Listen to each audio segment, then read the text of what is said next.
warahmatullahi wabarakatuh. Waalaikumsalam warahmatullahi wabarakatuh. Selamat pagi semuanya. Pagi.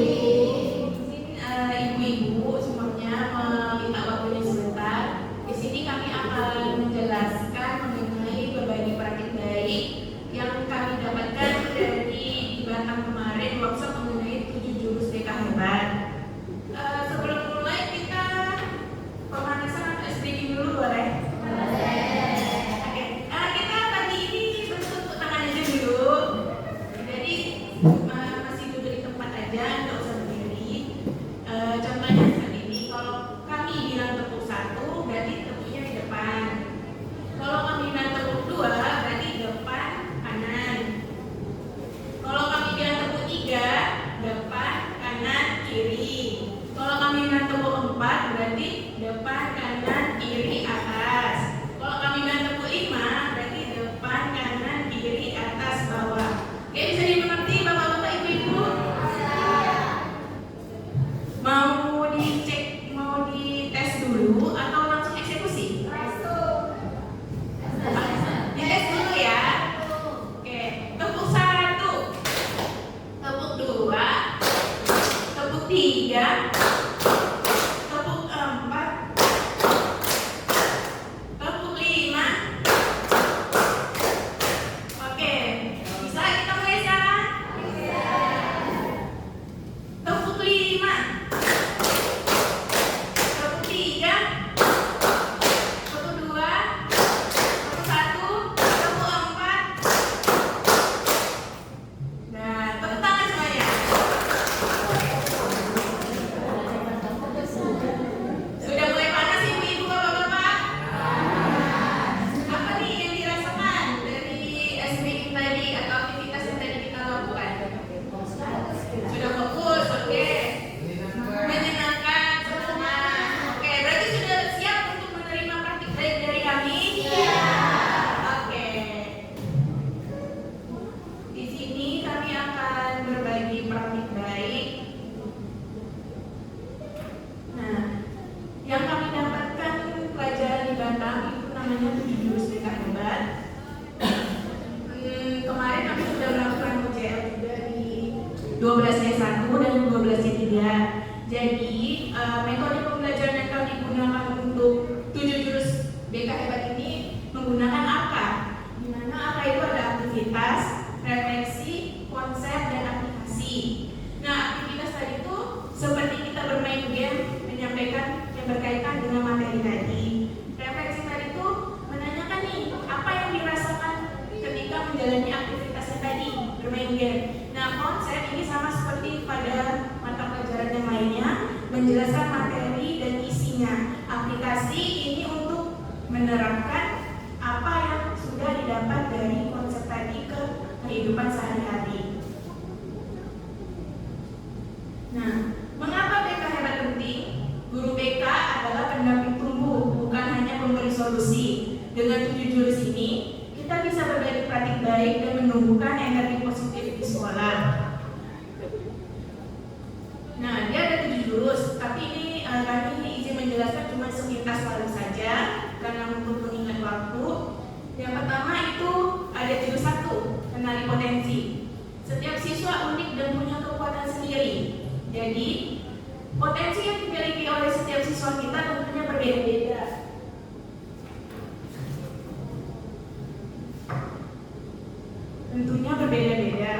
Nah, untuk mengenali potensi yang ada di diri peserta didik kita tentunya ada berbagai macam cara dengan menggunakan asesmen diagnostik ataupun asesmen yang lainnya. Mungkin Bapak Ibu di sini sudah pernah mencoba atau mengenali tes potensi gaya belajar atau gangguan kecerdasan yang lainnya. Nah, praktik baik yang sudah kami terapkan kepada siswa kelas 12 itu menggunakan asesmen minat bakat. Itu kalau nggak salah yang potensi bilang Miasek berkaitan dengan kepribadian yang sejalan dengan potensi karir yang dimilikinya. Nah, refleksi yang didapat tentu Bapak Ibu bisa mendapat nih potensi terbaik siswa apa yang pernah Ibu atau Bapak temukan secara tidak terduga. Pasti ada kan? Nah, ada di rumah kan juga manusia, kelola emosi agar tetap profesional. Tentu ketika kita menghadapi peserta didik kita ataupun bahkan anak kelas kita sendiri, ketika kita memberikan informasi atau nasihat, "Mak, kamu nggak boleh gini. Ada yang menerima, ada yang enggak, Bu, bukan salah saya. Pasti sesuatu ada yang menyangkal, ada yang menerima. Nah, praktik baik apa yang bisa Bapak Ibu lakukan untuk mengelola emosi? Tentunya untuk merespon percakapan atau tingkah laku siswa itu kita harus memberikan jeda 5 detik untuk merespon. Karena biasanya ketika kita emosi, terkadang keputusan yang kita ambil itu salah. Jadi usahakan ketika merespon permasalahan yang dihadapi siswa, itu ada baiknya untuk menjeda ataupun tarik nafas dulu untuk memutus atau mengambil keputusan selanjutnya. Nah, boleh nih kita lakukan aktivitas ini. Kita lakukan bersama ya Bapak Ibu. Coba kita tarik nafas 3 kali, biar rileks sedikit, biar emosi kita terkontrol. Ditarik nafasnya yang 3 kali, tarik, habis itu buang, tarik, habis itu buang. Kalau memang dirasa sudah mengontrol emosinya dengan baik, itu boleh untuk tidak dilanjutkan. Tapi rasanya kalau memang ada penambahan lagi, boleh untuk ditambahkan. Bisa untuk 7 kali dalam penarikan nafas, ataupun kita mencoba ke arah yang lain lagi. Entah kita berhenti, kita nyari materi yang lain lagi, atau kita tinggalkan sumber masalah tersebut. Nah, jurus 3 ini tumbuhkan resiliensi. Mungkin Bapak Ibu baru mengenal atau kurang familiar dengan tumbuhan resiliensi. Jadi resiliensi di sini daya lenting. Daya lenting ketika kita dihadapkan dari suatu permasalahan. Ibaratnya kalau kita lihat siswa kita zaman sekarang, tentu mereka pasti patah semangat, putus asa. Nah, inilah kenapa di dalam 7 jurus DK Hebat ini ada yang namanya tumbuhkan resiliensi. Kita ajarkan kepada anak itu, ayo nak, jangan patah semangat, kita coba lagi. Kegagalan itu bukan akhir segalanya.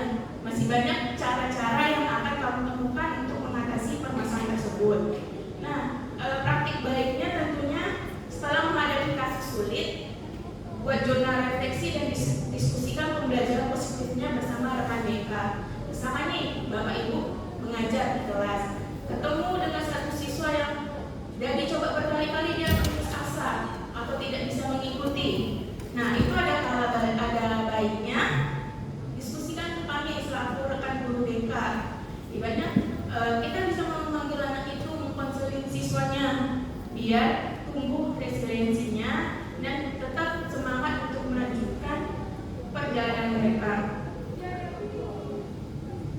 Nah, yang keempat itu ada jurus 4, yaitu jaga konsistensi.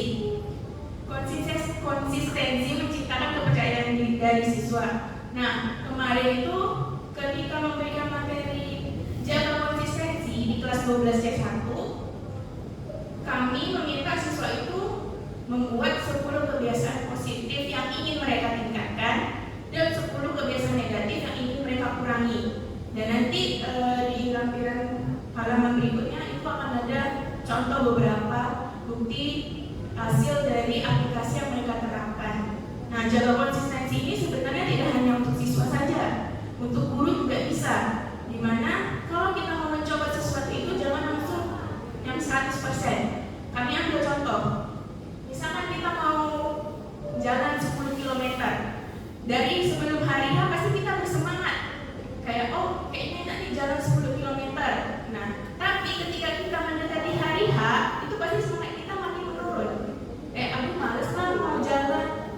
Karena di dalam pikiran kita itu ada reptile brain atau otak reptil yang dimana itu kebiasaan baru membuat reptile brain itu membuka kalau itu sebuah ancaman. Jadi ada kalanya dimulai dari kebiasaan yang sedikit-sedikit lama-lama jadi bukit. Dari sehelai benang setahun bisa jadi baju. Jadi tentunya kebiasaan yang akan kita jaga atau kita buat tentunya harus dibuat berdasarkan dari hal terkecil dulu. Nanti lama-lama bisa ditingkatkan Jadi dia bisa jadi larinya jadi 10 kilometer gitu. Nah, tentunya praktik baiknya jadwalkan waktu tetap untuk konseling dan buat catatan perkembangan setiap siswa secara berkala. Jadwal waktu ini tentunya untuk guru BK dan untuk catatan perkembangan tentunya wali kelas pasti ada. Walaupun tidak ada catatan perkembangan, mungkin catatan kasus dan lain sebagainya. Yang penting ada catatan tertinggal dari setiap siswa tersebut. Nah, yang kelima itu ada jalin koneksi. Jalin koneksi ini tidak hanya dengan hubungan guru BK ke siswa atau hubungan guru BK ke rekan sejawat ataupun ke guru. Yang namanya kita menjalin koneksi itu harus bisa melingkupi semua stakeholder yang ada di dalam sekolah. Hubungan kita ke guru, teman-teman kita, hubungan kita ke kepala sekolah, dan hubungan kita ke siswa. Karena hubungan baik itu memperkuat layanan BK. Jadi mohon untuk kerjasamanya Bapak Ibu, kalau memang ada siswa yang bermasalah, ada baiknya untuk menjumpai kami biar kita selaku BK itu bisa memberikan solusi bersama-sama. Nah, praktik baiknya di sini luangkan waktu santai berbincang dengan siswa di luar sesi formal. Ya bisa jadi di luar jam pembelajaran atau ketika jumpa nih anak yang Bapak Ibu rasa bermasalah atau perlu diperhatikan dikit, boleh sesekali dipanggil siswanya, duduknya entah di bawah pohon atau di kantin atau dimanapun. Nah, di situ siswa pasti awalnya akan kesulitan untuk bercerita, tapi ketika kita menghadirkan diri kita seutuhnya, kita mendengarkan mereka tanpa menghakimi, pasti siswa tersebut akan merasa nyaman untuk terbuka dengan kita. Tuh. Nah, aktivitas ini diskusikan cara sederhana membangun kedekatan tanpa melanggar batas profesional. Tentunya, walaupun kita menganggap siswa itu teman kita atau siswa menganggap kita temannya, tetap harus ada batasan profesional. Yang tentu dengan menggunakan kata-kata yang agak sedikit semi formal boleh. Terus batasan profesional sendiri itu kontak fisik tentunya untuk lawan jenis pasti akan ada berbeda kadarnya dengan yang ketika sesama jenis. Nah, yang keenam ini ada jurus bangun kolaborasi. Kolaborasi memperluas dampak BK, di mana kami selaku BK tentunya tidak hanya bekerja sama atau membangun kolaborasi dengan Bapak Ibu saja, tapi kami juga bisa membangun kolaborasi ke tim-tim yang aktif seperti Puspaga atau Dinas PPA, Dinas Pemberdayaan Perempuan dan Anak, dan Komnas HAM jika memang diperlukan ketika ada permasalahan siswa yang di luar batasan kami untuk memprosesnya. Nah, di dalam jurus kami ini ada beberapa tingkatan atau tier. Dan tier 1 itu biasanya tentang kehadiran siswa, di mana kehadiran siswa itu Bapak Ibu wali kelas atau guru mapel bisa menanyakan ke tiket, entah itu keterlambatannya sudah berapa hari, kehadirannya apakah bagaimana, sering campur atau sering alfa. Itu yang tier 1 bisa diselesaikan secara kekeluargaan antara wali kelas dan guru tiket. Ketika kita naik lagi ke tier 2, tier 2 ini sebenarnya masalah yang tidak tuntas di tier 1. Ketika permasalahan siswa yang sudah sering tidak terlambat, sudah 10 kali dia datang terlambat, dan itu sudah dikoordinasikan ke tiket, dikoordinasikan ke wali kelas, ternyata tidak ada perubahan, silakan naikkan ke BK di tier 2. Jadi di tier 2 ini rasa sederhananya masalah berulang pada tier 1 yang tidak selesai. Nah, biasanya kalau yang tier 2 ini berkaitan dengan hadiran, terkadang tiba-tiba mereka bolos, cabut, ataupun berkaitan dengan sistem akademis penilaian lainnya, itu biasanya ke BK. Nah, pada tingkatan ketiga atau tier 3 itu biasanya berhubungan dengan pelanggaran yang berat yang membutuhkan alih tangan kasus.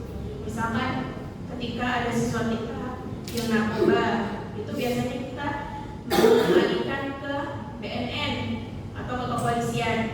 Nah, kalau misalkan ada siswa yang mempunyai gangguan mental, seperti dia sudah melukai dirinya sendiri, sudah merasa cemas yang terlalu berlebihan, itu bisa lanjut ke tier 3, di mana kita sebagai guru dan wali kelas tentunya tidak punya ilmu untuk memanfaatkan atau mengatasi permasalahan yang dialami siswa tersebut. Dan itu bisa kita serahkan ke Puspaga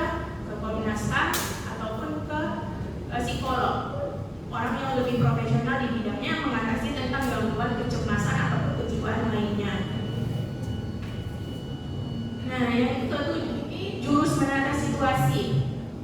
Adaptif menghadapi situasi sekolah yang berubah. Nah, menata situasi ini erat kaitannya dengan sarana dan prasarana. Nah, menata situasi ini tentunya kita harus bisa menciptakan sekolah yang aman, nyaman, dan menggembirakan. Amannya, maksud dari aman itu aman dari tindakan kekerasan, aman dari pelecehan ataupun sebagainya. Dan nyaman, ya nyamannya siswa, nyamannya ketika mereka belajar, melakukan pembelajaran, ketika mereka berkaitan dengan eskul, itu dalam bidang kenyamanan. Nah, kalau untuk menggembirakan, yaitu tadi fasilitas sarkas di sekolah kita apakah menyenangkan buat siswa, apakah ada taman bermainnya, ataupun ibaratnya area-area seperti lapangan basket, lapangan voli, itu kan tentu bagi mereka itu sudah menyenangkan. Nah, praktik baiknya saat suasana kelas tidak kondusif, bantu guru dan siswa menata ulang energi dengan kegiatan reflektif atau relaksasi bersama. Yang itu tadi, ya mungkin ketika kondisi yang tidak kondusif, kita bisa mengadakan SDK tadi, ketika sudah ngantuk siswanya atau apa, atau bisa jadi kita bernyanyi-nyanyi untuk beberapa menit aja.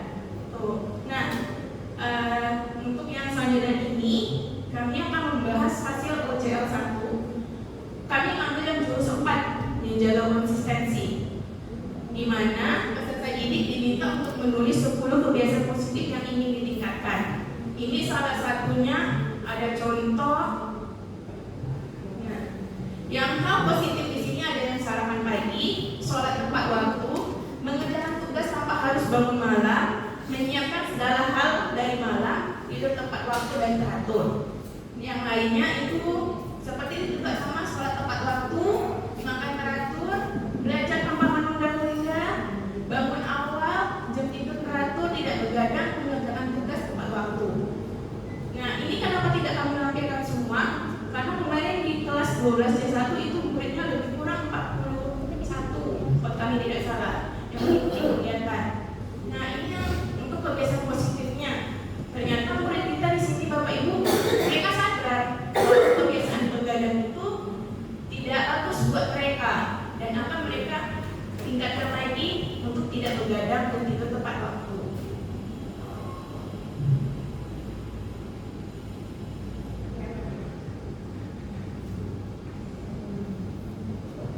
Nah, ini yang 7 kebiasaan negatif yang ingin dikurangi. Nah, yang tentunya tadi yang pertama ini menunda pekerjaan tugas terlalu lama. Yang di sini berkaitan dengan 10 hal negatif yang harus dikurangi: bermain handphone, rebahan, begadang, konsumtif, jarang mengerjakan tugas, jarang belajar, membiarkan kamar berantakan, jarang nyapu, jarang ngepel. Nah, itulah kebiasaan negatif yang akan dikurangi oleh siswa yang bersangkutan. Dan kami sudah memfollow up ke 12C1, menanyakan dari 10 hal positif dan negatif ini, mana yang sudah kalian berhasil lakukan. Nah, jadi ada mereka bilang, udah saya lakukan, ibaratnya mengulangi handphone, sudah dilakukan walaupun cuma sejam 2 jam. Itu kan berarti sudah bagus ya Bapak Ibu, ketika kita tidak harus memaksa mereka. Biasanya kalau kita memaksa mereka dengan tegas, itu tuh waktunya tidak akan bertahan lama. Kemarin kita sudah belajar disiplin positif. Disiplin positif itu mengajarkan siswa itu lebih mematuhi aturan dalam jangka waktu yang lama, tanpa adanya paksaan, tanpa kita harus kamu harus ini, kamu harus ini, kamu harus ini. Kita tidak bisa meminta siswa untuk seperti itu. Bisa dilakukan tapi tidak akan efektif. Yang dimana siswa itu pasti beranggapan, ya udahlah seminggu 2 minggu lakukan aja, terus minggu depan diulangi lagi. Sama halnya tentang disiplin soal rambut dan berpakaian di sekolah ini. Mungkin ada dari episode yang bilang, itu akan ada razia rambut, tolong rambutnya dipangkas. Iya, ada siswa yang mengikuti, tapi ketika tidak ada peraturan seperti itu, balik lagi, rambut mereka panjang sepanjang-panjangnya, baju yang mereka gunakan tidak sesuai dengan aturan sekolah. Nah, jadi kalau bisa kita meminta siswa itu untuk melakukan hal yang berkaitan dengan disiplin positif. Nah, ini yang berkaitan dengan dokumentasi kegiatan OCL-nya. Di sini kami masuk ke dalam konsep, yang bagian akar tapi bagian konsep. menjelaskan materi, dan di sini di bagian mereka refleksinya, dan di sini mereka mengaplikasikan yang itu tadi, membuat 10 kebiasaan positif yang ingin dilakukan dan kebiasaan 10 negatif yang ingin dikurangi. Dan sudah mereka tulis dan mereka tempel di depan kelas mereka di papan tulis. Dan itu dibagi, yang sebelah kiri ini negatif, yang di sebelah sini yang positif. Jadi anak-anak bisa membacanya tuh bisa membedakan nih, oh ternyata positif teman aku lebih banyak. Mungkin itu bisa menjadi motivasi juga buat mereka. Nah terus yang ini yang hasil wajar 2 itu yang tadi unjul 1 kenali potensi. Kemarin kami lakukan di kelas 12C3, di mana yang sudah mengisi Google Form itu 41 orang yang mengisi. Nah dari sini bisa kelihatan gambarnya atau diagramnya. Nah ada yang sosialnya 41%, terus yang investigatifnya 24%, yang realistisnya 24%. Nah kalau kami nggak salah 12C3 itu erat kaitannya dengan saintek ya, kalau nggak salah kami. Tapi ternyata hasil yang dihasilkan atau ketika mereka mengisi asesmen, kami pun juga terkejut, ternyata hasil yang sosialnya lebih tinggi dibandingkan realistis ataupun yang investigatif. Nah, jadi yang realistis ini berjumlah 10 orang Bapak Ibu, yang investigatif tentu juga sama 10 orang, artistik dia cuma satu orang, sosial dia 17, yang enterprise itu berjumlah 2 orang, dan konvensional cuma 1. Jadi dominannya di 12C3 itu yang sosial, dan yang keduanya itu investigatif, dan yang terendahnya itu tipe konvensional dan artistik. Sebenarnya asesmen minat bakat ini ada banyak di platform media sosial, cuma karena ini berkaitan dengan perkuliahan, makanya kami menggunakan asesmen yang ini. Bapak Ibu juga boleh bisa mengaksesnya, mana kami coba untuk anak di rumah, atau mau coba untuk diri kita sendiri. Sebenarnya diri kita ini benar nggak sih di sosial? Karena biasanya sosial itu berkaitan dengan guru. Nah, biasanya ini ada tertulis juga di akun Pintar. Jadi Bapak Ibu bisa mencoba di rumah. Nah, berkaitan dengan ini, yang tadi yang realistis, investigatif, artistik, sosial, enterprise. Nah, realistis ini berarti lebih ke teknisi atau otomotif atau listrik. Biasanya realistis ini identik dengan yang kerjanya yang real aja, harus ada bendanya di situ, mereka baru bisa paham. Biasanya realistis ini rekomendasi karirnya atau jurusan untuk mereka perkuliahan nanti, mereka bisa mengambil teknisi atau teknik, mekanik, insinyur, pilot, petani, polisi atau militer. Itu biasanya mereka bisa mengambil. Nah, tadi kan realistis ada 10 orang, seharusnya ketika mereka memilih karir atau jurusan tentunya tidak jauh dari yang patokan referensi karir ini. Yang kedua itu ada investigatif. Investigatif ini biasanya berkaitan dengan ilmiah, atau mereka pengen tahu dengan suatu hal yang baru, bagaimana cara proses hal itu. Nah, jiwa detektifnya muncul yang bagian investigatif. Itu biasanya berkaitan dengan ilmuwan, biologi, kimia, fisika, data analisis, dosen atau peneliti, programmer, dokter atau psikolog. Itu yang investigatif. Nah, kalau yang artistik itu cuma ada 1 orang. Kalau nggak salah yang dapat artistik ini perempuan, dan memang dia hobinya dia menggambar. Berarti apa yang dia isi, ya itulah kenyataan di dirinya. Nah, artistik ini bisa jadi desain grafis, penulis, seniman, fotografer, aktor atau sutradara, animator atau game designer. Yang seperti Bapak Ibu ketahui, tentu berkaitan dengan hiburan. Artistik itu tidak perlu harus jadi artis, tapi mereka bisa jadi MUA, makeup artis, bisa jadi DKV ambil jurusannya, desainer yang ibaratnya kalau misalkan ibu bapak mau bangun rumah butuh desain yang out of the box, itu bisa diserahkan ke bagian artistik. Nah, yang sosial itu ada 17 siswa, di mana sosial ini berkaitannya dengan hubungan antar manusia. Ibaratnya ketika mereka kerja, mereka ketemu dengan banyak orang.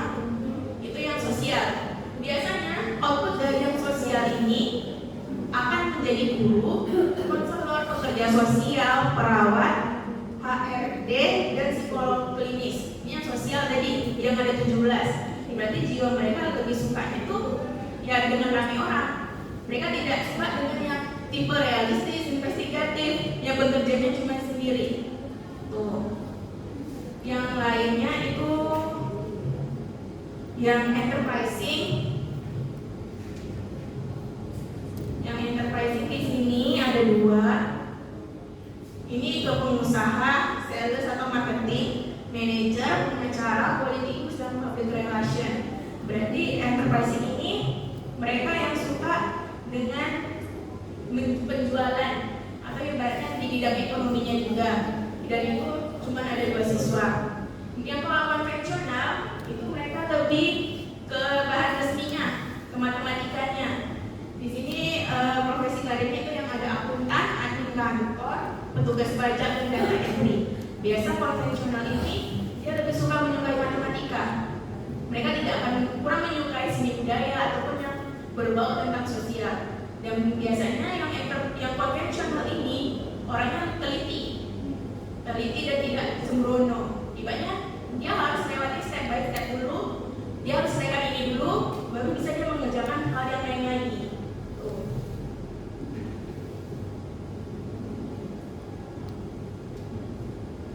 Nah, ini untuk dokumentasi kegiatan OJL 2.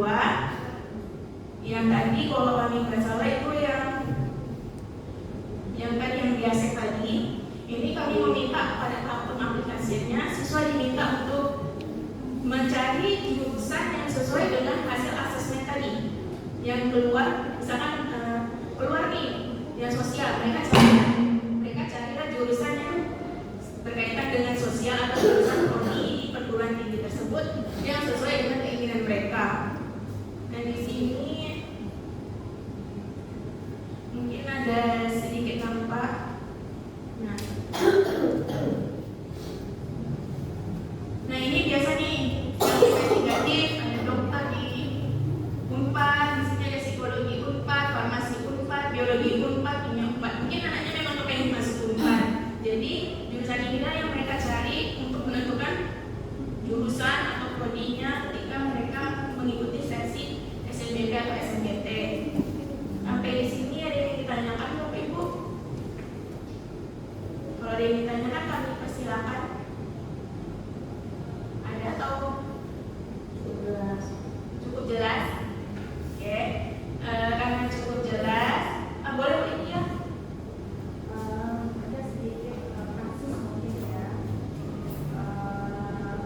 Terus anak ini sering menggoreng sama saya sampai kepikiran. Terus saya udah coba juga ngomong ke dia, itu dia mengatakan ke saya bahwa ini pendidikan saya ini sebenarnya pun untuk daripada saya menyakiti orang lain, ini kan saya menyakiti diri saya sendiri gitu. Saya sampai sedih dengan dia begitu kan. Enggak boleh kayak gitu lah, saya bilang. Bunda kan enggak mau jadi begitu kan. Di situ ada sedikit berubah, tapi besoknya lagi dia buat lagi gitu. Sampai dia yang ke kepala dia. Jadi saya mengatasi dia itu gimana ya? Ya, isiku itu siswanya siswa SMA 2 atau bukan? Oh bukan. Ini ada ini Ya, saya boleh. pribadi saya. Nah, itu tadi Bu, itu ketika dilakukan apakah dilakukannya di sekolah atau di rumah? Ketika dia saya akan sendiri di sekolah. Dan pihak sekolah apakah sudah ada respon? Ada itu ada yang menghubungi saya. Menghubungi ibu selaku walinya. Ya. Cuman sebatas itu saja Bu. Bukan itu aja, itu saya ini lagi kan kasih tahu dia kayak gitu kan, nggak boleh kayak gitu lah. Jadi permasalahan dia itu cuman apa sih masalahnya, saya bilang kalau dia nggak senang sama dia,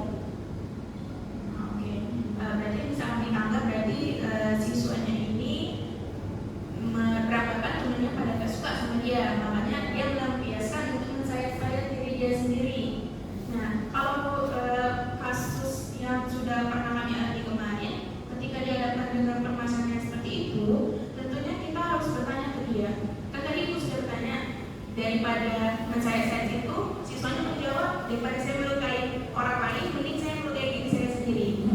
Nah, respon ibu kalau pada saat itu boleh kami tahu, Bu? Saya sendiri. Oke.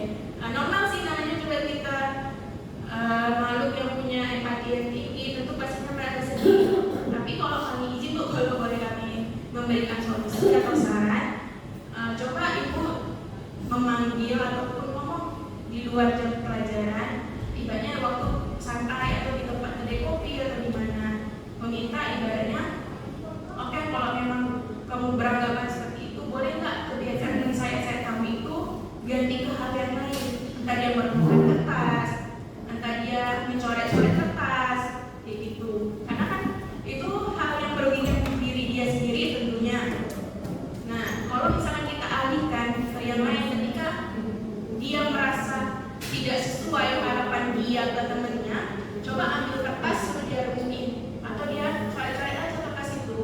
Kita coba alihkan ke itu dulu. Kalau memang tidak bisa kita alihkan dengan pelampiasan yang lain, coba kita bantu bawa ke psikolog. Kayak tadi yang kami bilang berkaitan dengan TIR. Nah itu tadi, untuk mensayat itu kan sudah termasuk gangguan kejiwaan atau gangguan mental seseorang. Kita selaku guru biasa tentunya tidak punya nih ilmu yang berkaitan dengan kejiwaan tersebut. Jadi kalau memang sudah dicoba ke hal yang lain pun dia tetap melakukan sakitatan, berarti boleh untuk ibu bawa ke psikolog ataupun ke puspaga. Kira-kira bagaimana Bu Lydia? Ya boleh lah, nanti saya coba lain ya, dan lain ya. Kan dia udah, sekali saya tanya, udah berapa kali sih melakukan ini? Saya bilang, dulu pernah nggak? Udah pernah, kapan? 2 kali. Lalu ini yang ketahuannya. Terus saya sampai kami kan, Bapak Bu, nanti kalau memang udah dilakukan perlu konsultasi ke kami lagi, kami juga boleh kok ikut memberikan solusi atau ibaratnya kalau memang mau dialihkan mendekat ke psikolog atau ke puspaga, mungkin nanti kami bisa menemankan untuk ke kantornya puspaga atau PPA. Cukup Bu Lydia? Makasih Ibu. Ada lagi? Boleh Bu Puji? saya pakai auto saya. Izin Bu, ini terkait dengan guru biasa anak hebat ya. 7 jurus DK hebat. Jurus DK hebat. Nah jadi kan dari jurus DK hebat itu nanti goalnya kan menghasilkan 1000 biasa anak hebat itu. Iya, seharusnya sejalan. Nah, yang mau saya tanyakan gitu, kan sebagai guru kan kita selaku apa ya yang melakukan ya bagaimana untuk membuat untuk gurunya sendiri. Nah, kan unik berarti saya bertanya guru BK yang guru apa sebelumnya gitu kan.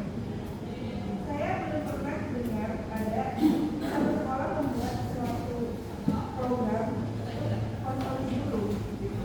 Nah, apakah kira-kira di program ini akan ada tentu kita kalau mau memperbaiki sesuatu kita harus benar dulu gitu ya. Kira-kira apakah ada kedepannya konsolidasi guru dan siapa yang konsolidasi guru? Apakah guru BK itu juga atau memang ada dari profesional lain? Oke, isi Bu Puji berarti pertanyaannya ini kan berkaitan dengan program. Nah, kalau ketika gurunya bermasalah nih, bagaimana cara kita sebagai guru untuk mengatasi permasalahan tersebut? Sedangkan untuk yang 7 jurus DK hebat ini tentunya sedikit banyak untuk siswa. Sebenarnya kalau ada permasalahan berkaitan dengan guru, itu kami selalu yang di ruang BK atau di guru BK kami membuka kepada siapapun untuk bercerita atau ibaratnya cuma sekedar sharing aja. Belum ada programnya memang, cuma mungkin saran dari Bu Puji bisa kami tampung dan nanti kami akan informasikan kepada kepala sekolah tentunya apakah akan ada kebijakan. Biasanya kalau berkaitan dengan permasalahan gurunya sendiri, mau curhat-curhat ataupun kendala masalah yang lain, boleh sama kami guru BK di SMA kan ada 3, sama kami, sama Bu Nanda, sama Bu Puji juga boleh. Dan tentunya kalau memang tidak mau diketahui sama orang lain, bisa melalui ya kita duduk di mana, di kantin atau di ruang KS misalkan, atau di ruang kepala sekolah, di ruang tamu juga boleh. Memang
guru wali itu seharusnya berada di tier 1 dan tier 2. Karena kan memang kita guru wali kan masih belum mengetahui nih apakah ada SOP-nya berkaitan dengan guru wali atau cuma administrasinya saja, atau memang harus ada tuntutan entah itu jurnal peserta didiknya atau permasalahan apa yang kita tangani.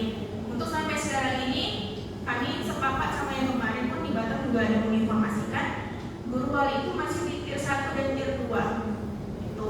Tapi guru wali suatu waktu bisa naik ke tier 3 ketika dia mendampingi peserta didiknya itu ke Puspaga ataupun ke PPA.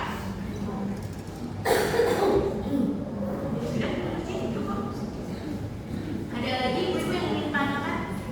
Sudah cukup? Cukup. Oke, kalau sudah cukup, berarti di sini masih ada satu slide lagi. Ini sebenarnya motivasi sih, sedikit kata-kata untuk hari ini. Menjadi BK hebat bersama guru Mampel. BK hebat bukan yang bekerja sendiri, tetapi yang menumbuhkan kebaikan bersama rekan sejawat. Mari terus berkolaborasi, saling mendukung, dan menumbuhkan semangat positif di SMA Negeri 2 Tanjung Pinang. Bimbingan tepat, generasi hebat. Terima kasih Bapak Ibu semuanya. Berakhirnya kegiatan kita pada hari ini, kami mengucapkan terima kasih atas kesempatan dan sharing-sharing ilmu pengetahuannya kepada ibu-ibu dan bapak-bapak sekalian. Kalau memang ada terkait permasalahan maupun di dalam materi ini ataupun di luar, kami dengan sangat terbuka untuk diajak berdiskusi berkaitan dengan hal apapun itu. Dan Bapak Ibu juga tidak perlu takut ataupun ragu rahasia ataupun cerita yang Bapak Ibu berikan atau ceritakan ke kami. Kami tidak akan menyampaikan ke pihak luar sekalipun, maupun berkaitan dengan Bapak Ibu sendiri atau ke peserta didik kita. Karena yang kita tahu peserta didik kita ini sudah mulai banyak bermasalah dan itu memang akan diproses satu-satu. Jadi mohon kerjasamanya untuk Bapak Ibu hebat semuanya. Kalau tidak ada kami tutup. Terima kasih, tetap semangat dan jaga kesehatan dan jangan lupa bahagia. Wabillahi taufiq wal hidayah. Wassalamualaikum warahmatullahi wabarakatuh.